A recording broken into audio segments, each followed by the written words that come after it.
2 years kasi, 2 years kaming nawala. Mm. Sa 2 taon na yon na nakapag-isip ako and marami ako realizations sa buhay. And before kasi we're just young eh. Bata kami eh. Nagkakamali kami. And dun yung time nag-decide kami maghiwalay. But after nun, hindi naman kami tumigil sa pagkikita.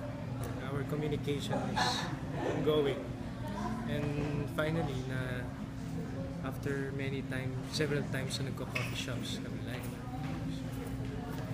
things about our lives, realize namin it's about time to get back. Time to get back together. Uusapan namin siya sa 2 taon na yun. Super happy for you. Like, it's not the second time. Maraming beses na eh.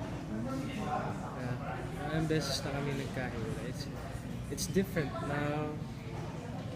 Different in ways of maturity on handling a relationship. Kasi mas kilala na namin yung mga sarili namin at ang isa't isa.